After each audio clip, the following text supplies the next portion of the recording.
By 1989, the Cold War had finally begun to thaw.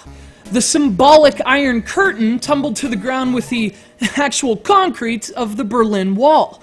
And those aging tensions that kept the Soviet Union and the United States in a 40-year stare-down had finally started to ease. All over the world, it seemed there may actually be peace at the end of the tunnel. Everywhere, that is, except the gaming industry. Just a few weeks before East Berlin finally opened its border, Nintendo and Atari started a battle of their own. And it was all over this timeless, masterful puzzle game.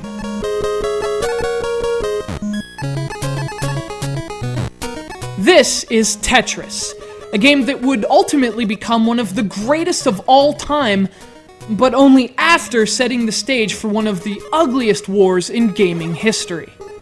Though the first shots were really fired in 1989, the game itself had already been around for half a decade.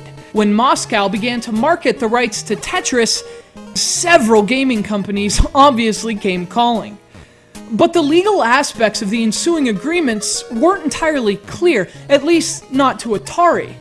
You see, Atari was given the rights to Tetris, but only to produce arcade versions. The console and handheld rights, on the other hand, belonged exclusively to Nintendo. What came of these muddled agreements was a clash of industry juggernauts.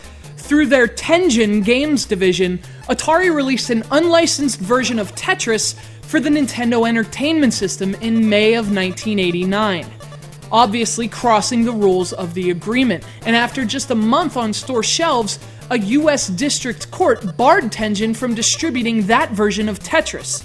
They ordered the company to destroy all existing copies, more than 250,000 of which were recalled and obliterated.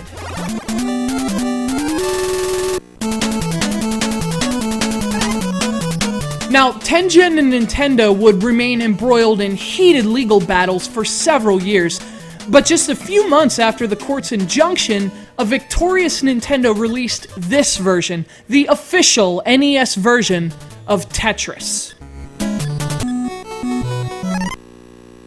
So why the history lesson? Well, because I find it extremely interesting, and because, quite frankly, what more can you say about Tetris? No matter which version of the game you've played over the years, the premise has always been the same. Falling shapes comprised of 4 blocks, hence the name derived from the Greek tetra, meaning 4, fall from the top of the screen to the bottom. Players are tasked with simply rotating the shapes as they fall, the point of which is to make them fit with the other pieces and create solid lines. But what makes this simple game so ingenious? What makes us compelled, even today, to play Tetris? Now, its simplicity obviously has something to do with it, but perhaps more than any other, Tetris embraces those fundamental principles upon which the very concept of the video game was founded. Using basic electronic images to challenge our reflexes, our logic, and our coordination. That is what Tetris does, and quite frankly, it doesn't need to do anything else. So this NES version of Tetris was immensely popular, but Nintendo really struck gold when they decided to bundle a portable version of the game with their new portable gaming device, the Game Boy. Now, Tetris did sell more than 3 million copies on the NES, but it sold 11 times as many on the Game Boy. A staggering success which helped Nintendo secure their dominance over the handheld market, a dominance they still have to this day. So if this version is a bit more colorful than you remember, you were probably raised on the Game Boy version, along with roughly 33 million others. However, this is one of the first official versions of Pajitnov's classic, and to this day, it's still one of the best. It's much more colorful and visually well designed than the Tengen version, and it has what is inarguably one of the best 3-song soundtracks ever coded into a video game.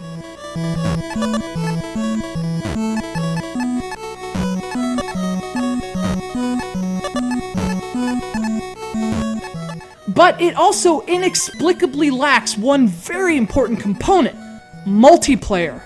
and that's what has really kept this version in the shadow of its Link-capable sister for the Game Boy. You know, the evergreen nature of Tetris is nothing short of remarkable. Decades since it was just a crude prototype, Tetris still has an almost hypnotic ability to captivate the player. Especially in an era in which the industry and its consumers seem to be transfixed by cutting-edge visuals and new methods of control, it's really refreshing to play a game like Tetris. A game so well designed, so gratifying, that it transcends the technology that enables it. As relevant as it's ever been, Tetris is a reminder not only of what makes a video game great, but what makes it timeless. Turns out all you need are 4 blocks and a killer melody.